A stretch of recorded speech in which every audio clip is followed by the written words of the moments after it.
Antras. Patikimų darbuotojų neturėjimas. Ir tai yra, kad negali pasitikėti arba iš kitos pusės, kad lygiai taip pat kaip ir vadovas, darbuotojai taip pat nesupranta, ko jų klientų reikia. Ar ką, čia jo, viena iš didžiausių problemų. Ko kompanijos jo. Ir dėl to tiek ir vadovas jaučia, kad reikia prižiūrėti tos darbuotojus ir pasitikėjimo nėra, vos netikrinta, ne iš vien reikia, arba tiesiog net neša tokių rezultatų, kokį nori. Ir ta problema iš tikrųjų jinai sėdi ne tame, kad tie darbuotojai kažkokie nekvalifikuoti ir taip toliau, bet lygiai taip pat, kad dar pats vadovas, nesuprasdamas vertės, jisai samdo žmonės pagal tai, sakykime, iškreiptų požiūrį, bet nežinodamas tą problemą, jisai tiesiog, kaip su gydytoju ar su dantistu, ne, ateina žmogus, sako, man skauda dantį, nors iš tikrųjų jam ten puliuoja viskas. Ir jam sako, man skauda dantį ir galite kokių vaistų uždėti, ne, tai ne vaistų reikia, o iš tikrųjų ten reikia gydyti jau.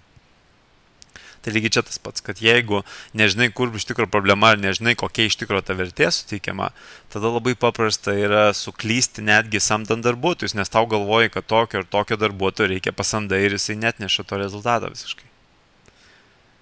Ir vėlgi, kaip galima ją išspręsti, tai yra tiek darbuotojams, tiek pačiam vadovui, suprantant, kokia yra vertė tos kompanijos, tos paslaugos ar to produkto, kurią mes duodame tam klientui. Nes klientas tas, kuris duoda pinigus. Reiškia, mums reikia parodyti, kad čia panašiai kaip iš vaiko atimti saldainį, ne, gražiuoju, kaip ir žmogaus, kaip paimti pinigus, tai yra sužinoti, kas jam įdomiausia arba pamatyti, kas jam yra svarbu ir tada pateikti, kad jisai gaus daugiau negu tas saldainis. Tai lygiai tas pats su žmonėmis. Jeigu mes pateiksime, kad ko jisai nori, kad jisai daugiau gaus už tuos pinigus, kuriuos turi, tiek su kitais, tiek su mūsų konkurentais, tiek sakykime, toj paslaugoje ir apskritai, kad jisai daugiau gauna, negu jisai moka.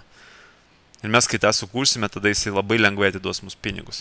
Ir įsivaizduokit, jeigu jūsų darbuotojai žinotų būtent tą vertę ir kaip labai stipriai netgi pateikti tą vertę daug daugiau kad mes daugiau duosime ir jis pats žmogus pajaučia, kad daugiau gauna negu pinigų jis įmoka, va tada ir yra tas efektyvumas.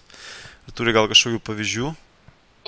Pavyzdžiai tokie, kad bendraujant su įmonių vadovais dauguma masto taip, kad jeigu kaip darbuotojas taptų susimotyvavęs, tai iš tikrųjų, kad tik atlyginimo pakelimas juos motyvuotų, bet kiek bekėlė įmonių vadovai atlyginimus darbuotojams, ne vienas darbuotojas netampa motyvuotas, žinai. Tai netame problema iš tikrųjų yra, ne piniguose ir ne atlyginimo pakelime. O kame?